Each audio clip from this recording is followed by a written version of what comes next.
Hello everyone, you are welcome to Mathematics 4. In this series of videos, I will solve the whole questions in papers 1 and 2 of Cambridge Lower Secondary Checkpoint Mathematics, April-May 2024, one after the other. There are 3 parts to each paper. Each part of paper 1 contains 8 questions, that is, there are 3 videos for paper 1, while the first 2 parts of paper 2 contain 8 questions and the last part of paper 2 contains 10 questions. So this current video is part 1 of paper 1. Let's jump into the first question. You already know that you are not allowed to use a calculator in this paper. This is question 1. Yusuf thinks of a number n. He adds 3. His answer is greater than or equal to -5 and less than 17. Write the correct inequality signs to complete the inequality. Starting with the number n, let's add 3 to it. That will be n add 3. So this n add 3 is greater than or equal to -5. So it's greater than or equals to -5. So you can call this 1. Okay. Then we have the second part. This n plus 3 is also less than 17. So we can call this 2. Then we need to combine these two inequalities together, okay, so to get our answer. So we can only start from here. If n plus 3 is greater than or equals to -5, it implies that -5 is less than or equals to n plus 3, and finally n plus 3 is less than 17. Question 2. 200 to the power of -3 is equals to 1 over 200 raised to the power of w. Write the value of w. So here, this is inequality. So let's write 1 over 200 to the power of w as a negative index. So that will change the question. So the question will be 200 to the power of -3, then is equals to, so instead of you having 1 over, okay, so it will turn to minus. So we're going to have 200, then you have negative sign in between 200 and the power. So this is what you have here. So you can easily eliminate 200. This will cancel this. Okay, so we are left with -3 to be equals to -w. Okay, so the negative sign will cancel out. So that means w is equals to 3. So this is what you have here. Question 3. Solve the simultaneous equations. Okay, so this is equation 1 and this is equation 2. There are 3 methods, at least 3 methods you could use to solve this question as far as Cambridge Lower Secondary checkpoint is concerned. You can use the elimination method, you can use substitution method, and you can use graphical method. Of course, graphical method won't be a better option here. So you can either use the elimination method or substitution method. So it depends on you. Okay, I'll try to solve this question by using the 2 methods. Okay, so let's start with elimination method. So for elimination method, you have to ensure that the coefficient of either x or y are the same in the 2 equations. And for these 2, for the given simultaneous equations, we have the coefficient of y to be equal, that is the number there. We have 2 here and you have 2 here. Don't worry about the sign for now. Okay, so that means you can easily eliminate them. Okay, so you have minus 2y and you have positive 2y. So what can you do to these two? Which operator, arithmetic operator, will you use to would you use to combine these together and get 0? So is it addition or subtraction? Of course, it is addition. So that means we are going to add everything together here. So let's put addition between x and 5x. So that will be 6x. So if you put addition between negative 2y and positive 2y, so you get 0. Then if you put addition here, 2 add 58, that will be 60. Okay, so we have eliminated y. So we have 6x to be equals to 60. Then divide both sides by 6. Okay, so we'll have the value of x to be equals to 10. So it's easy to substitute the value of x equals to 10 into equation 1 or equation 2. So let's use equation 1. So it will be x, which is now 10, minus 2 into y, which is 2y, then equals to 2. Okay, so we can rearrange by collecting the like terms. So minus 2y can go to the right hand side, okay, and come here. Then positive 2 goes to the left hand side and becomes negative 2. So that is, we have 10 minus 2 to be equals to positive 2y. Okay, so let's scroll down a little bit. So from here you have 8 to be equals to 2y. If you divide both sides by 2, then we have the value of y to be equals to 4, as 2 goes in 8, that is 8 divided by 2 gives 4. So that means x equals to 10, y is equals to 4. So this is elimination method. So you can use substitution method now. Okay, so there is something you should remember when you are using substitution method. If you start from, you can start from either of the two equations, but there's a principle.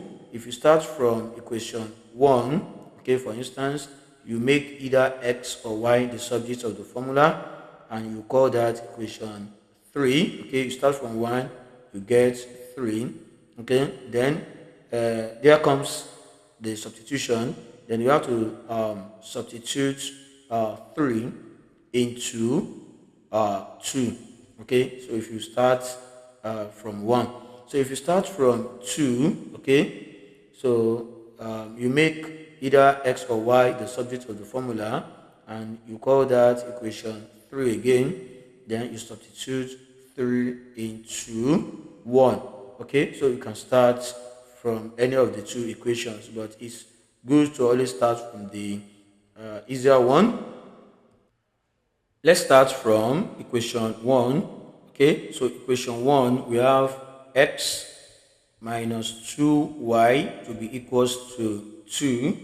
So let's make x the subject of the formula. That is, we want x to stand alone.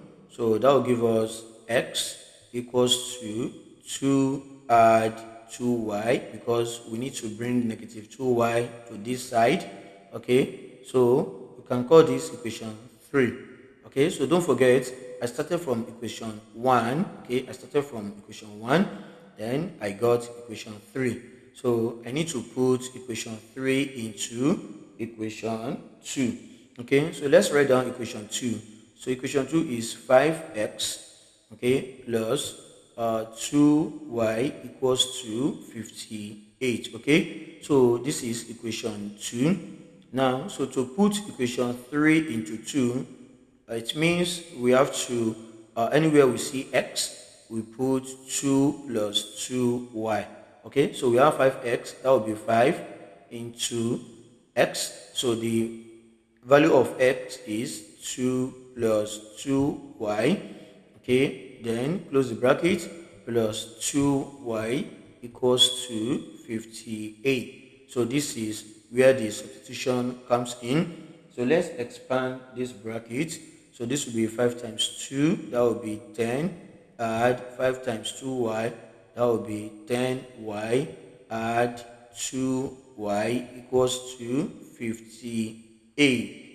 Okay, so we can collect the like terms. So this and this add up to 12.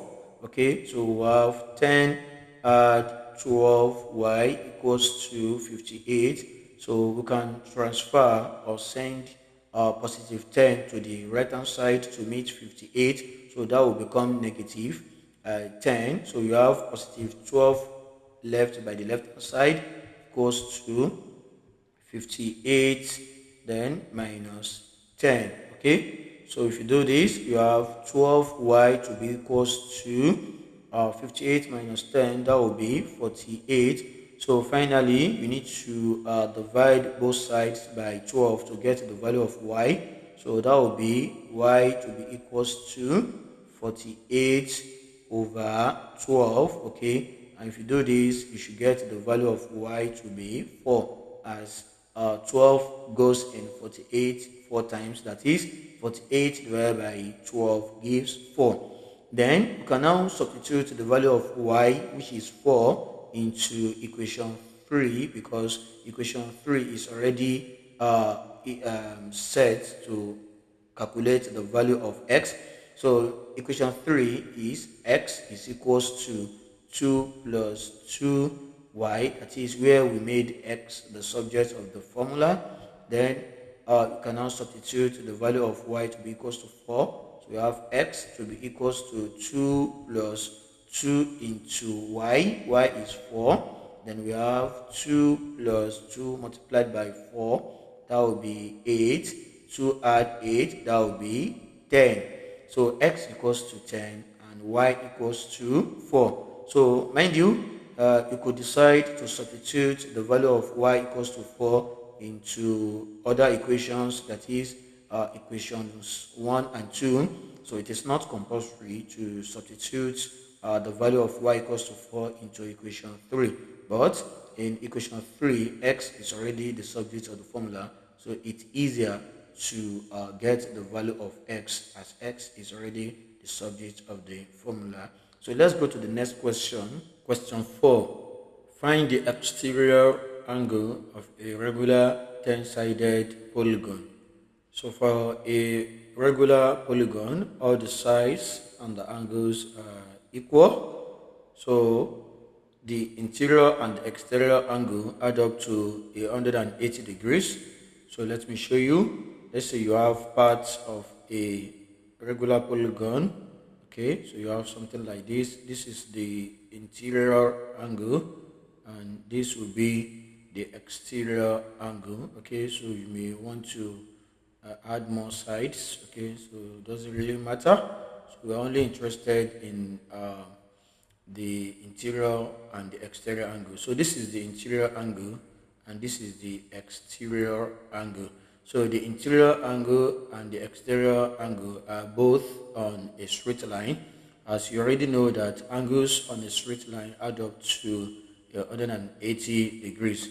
So that is one fact you should know about a regular polygon when it comes to the interior and the exterior angles. Also, the sum of the exterior angles add up to 360 degrees, irrespective of the number of the exterior angles.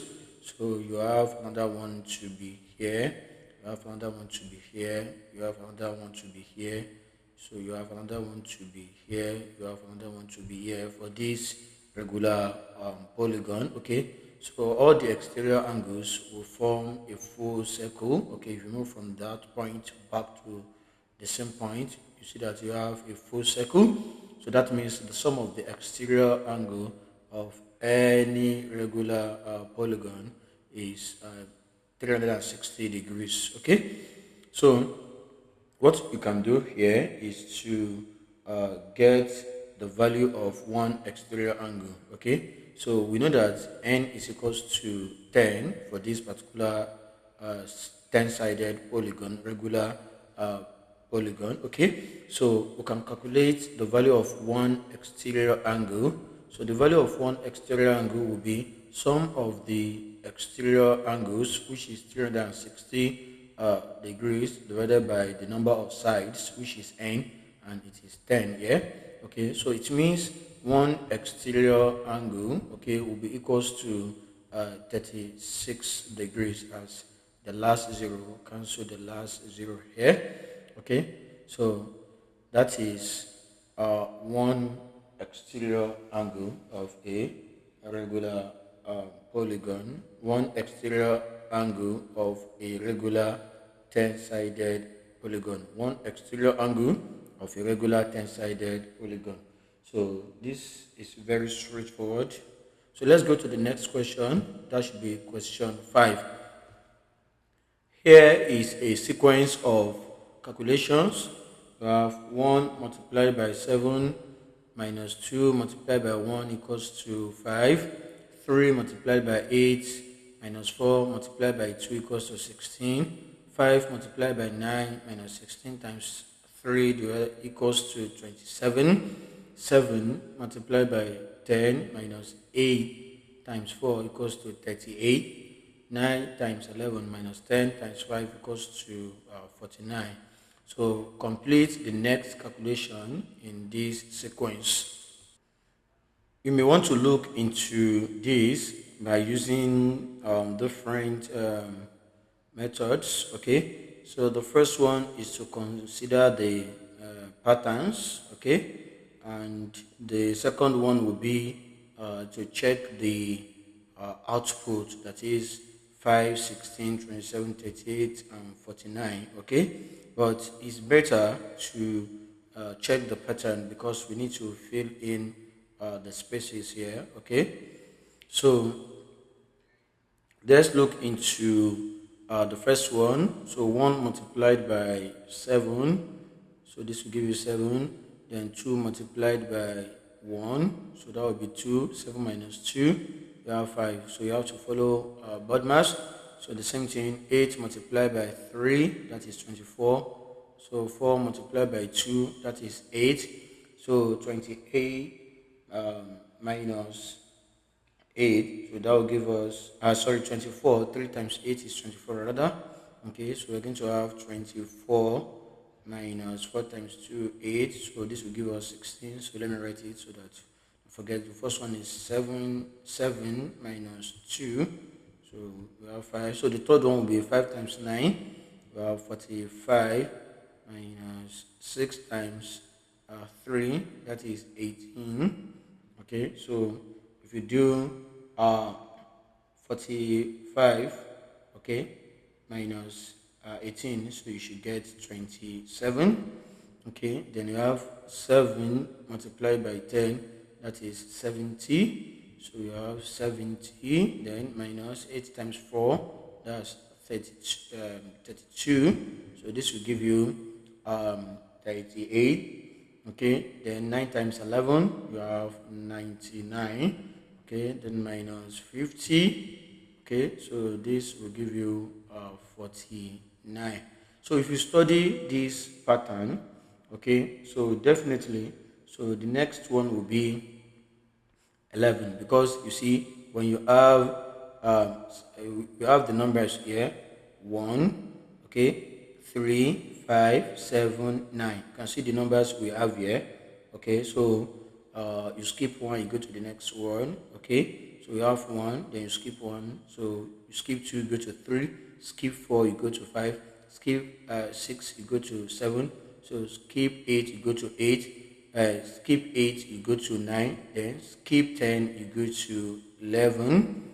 Okay, so that is one way. Or you can simply say you have odd numbers, 1, 3, 5, 7, 9, 11, 13, okay, and so on and so forth. Okay, then here you have 7, you have 8, 9, 10, 11. You can see that this follows a pattern here, right?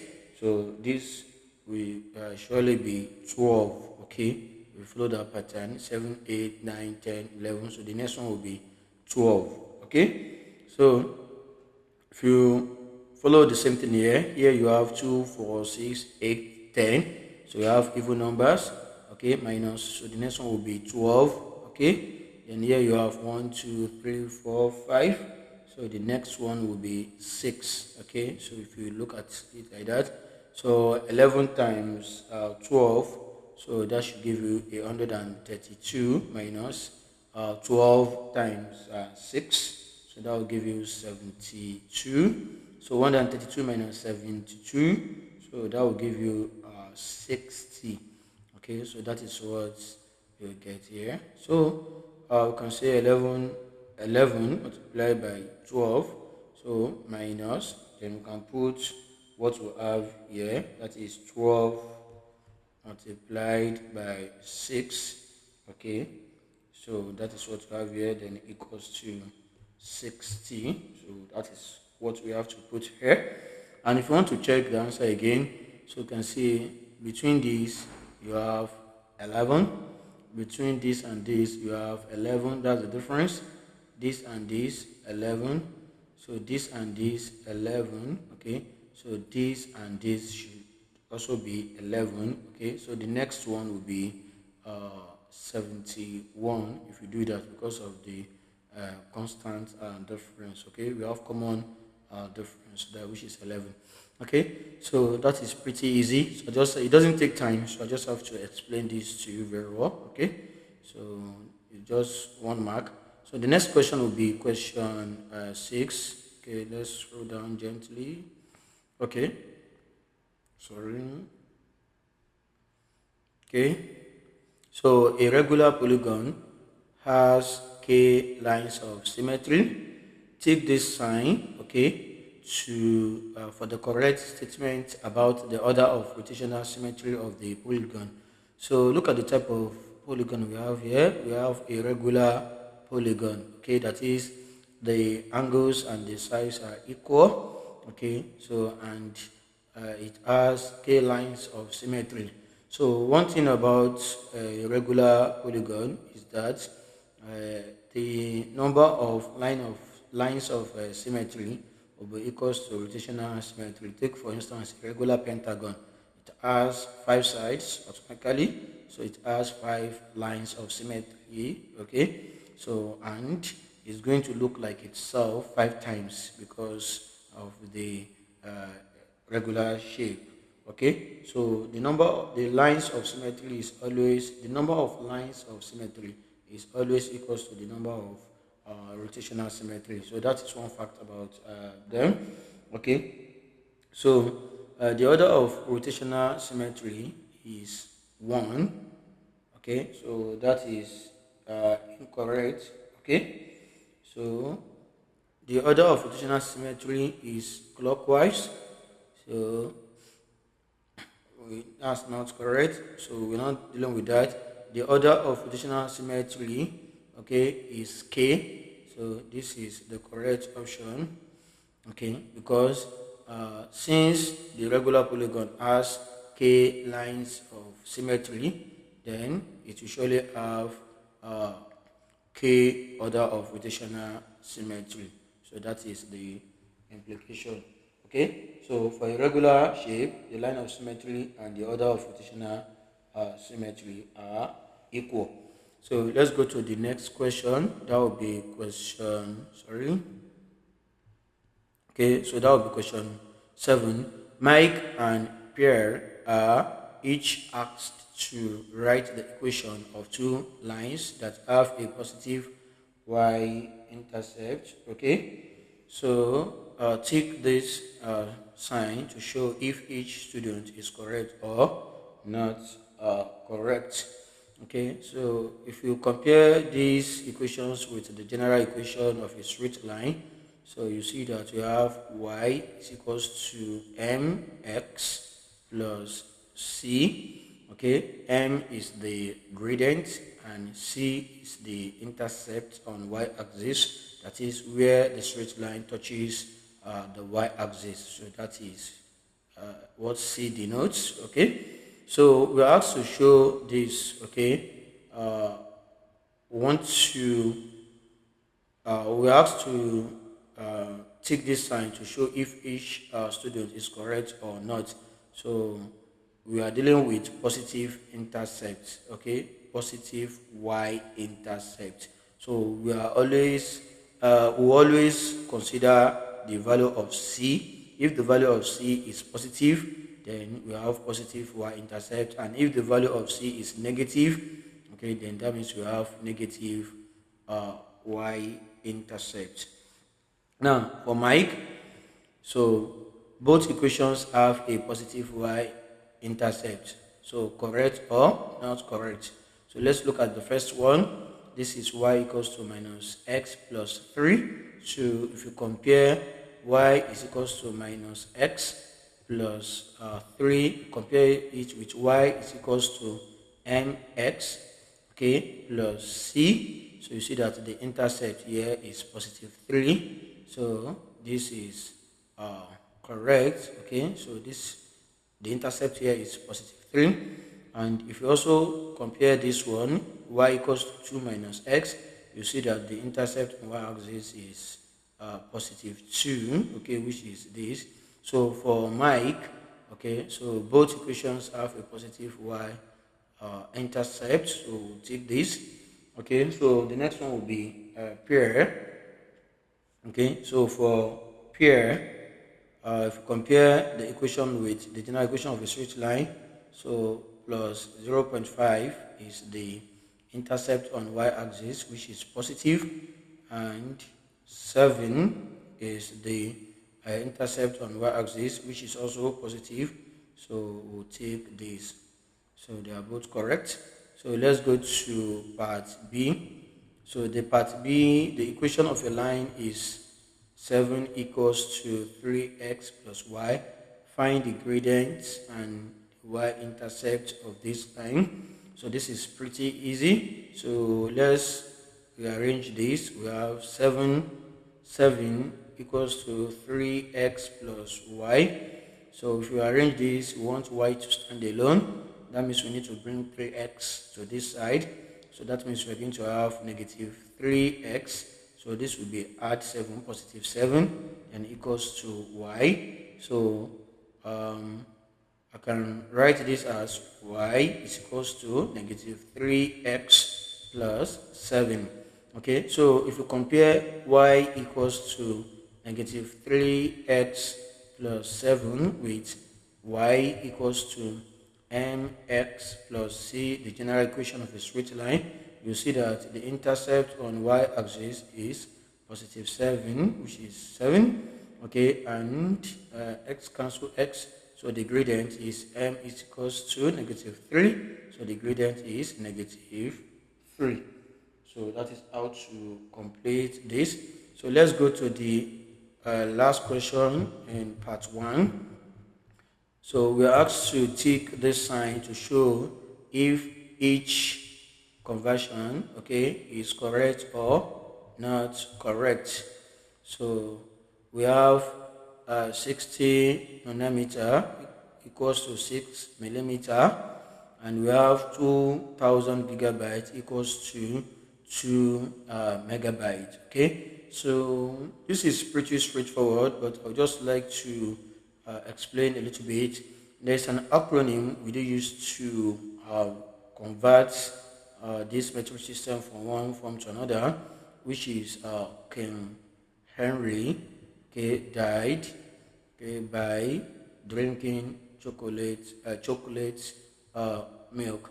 King Henry died by drinking chocolate milk. Okay, so the B here is the base, where you have the grams, you have the meters, and we have the liters. So this is kilo, this is hecto, this is deca, and we have deci, we have centi, and we have milli. So this is what we do use. Actually, we can extend this to the right, and we can also extend this to the left. Okay, so for you to have picto, nona, and the likes. So if you want to extend this, okay, so after kilo, okay, so you can have mega. So let me just write it in red. You can have mega, and after mega, you can have giga.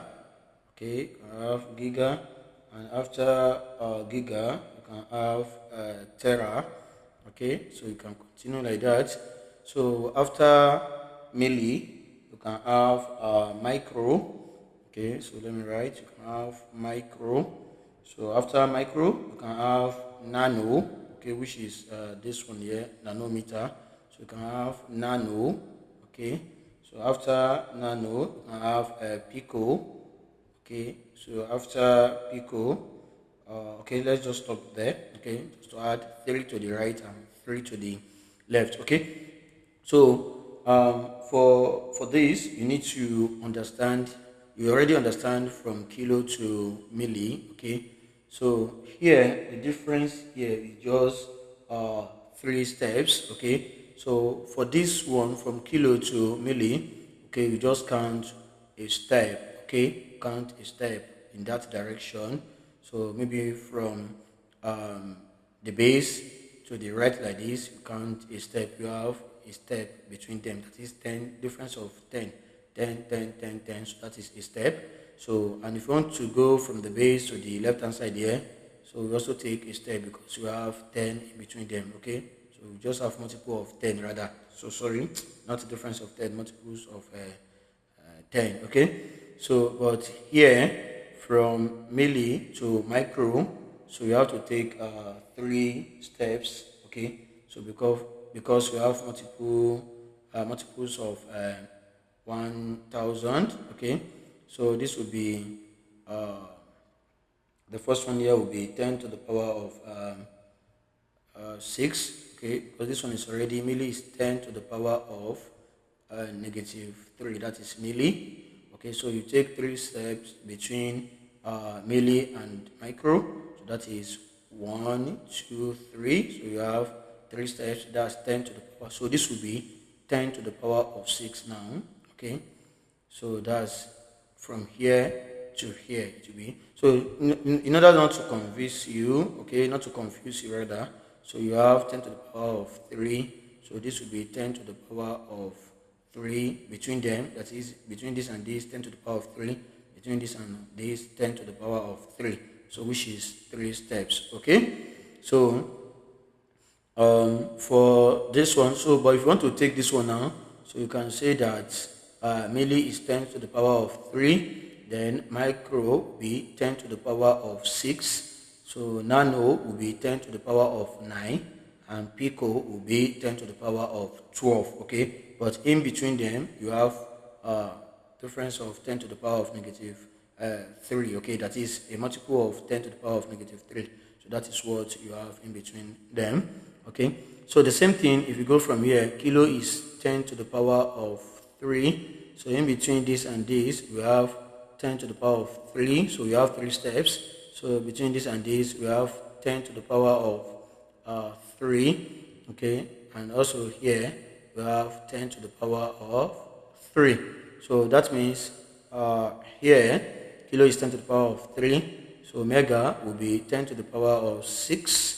Okay, and giga will be 10 to the power of 9, and tera will be 10 to the power of 12. Okay, so just like the way you extended from milli to pico here. Okay, and from the way you extended from kilo to tera here, so they are very similar. Okay, so anyone you want to use now, you just pick the base. Take for instance now, if you're using the meter, so you have meter, you have decimeter, we have centimeter, we have millimeter, we have micrometer, we have nanometer, and we have picometer. Okay, and if you want to go from here, we have kilometer, megameter, gigameter, and terameter. Okay, so you can always go like that.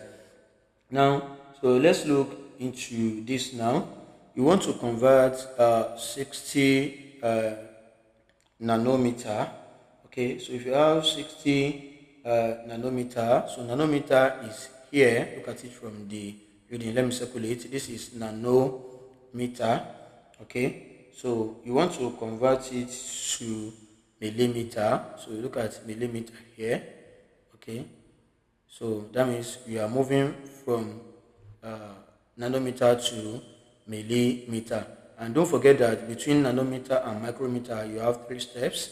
So between micrometer and then millimeter, you have 3 steps. So that means from nanometer to millimeter, so you have to take 6 steps in this direction. Okay, so that means you can say, let's write, okay, sorry. So if I write 60 nanometer here, okay, so I have to, the decimal point is currently here, that's 60.0. So I want to convert this 60 nanometer to millimeter. So that means I have to take 3 steps from nano to micro, then another 3 steps from micro to milli. So that means altogether I have to take 6 steps towards this direction. Okay, so it will be 1, 2, 3, 4, 5, 6. So the decimal point should be here.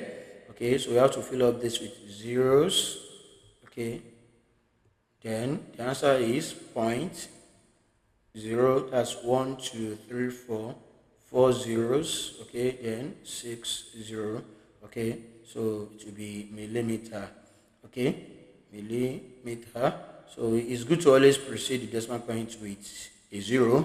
So that means 60 nanometer, okay, is equals to this 0.000060 millimeter. So this and this are not equal. So we're going to take this sign for incorrect. Okay, so this is pretty easy. So I just have to take my time to break it down for you so that you have full understanding of it. So when next you want to attempt a question like this, so it will be pretty easy for you to go straight to the answer. For the second one, we have to use another acronym. Okay, so because we don't have byte as the base here, we have gigabyte. We have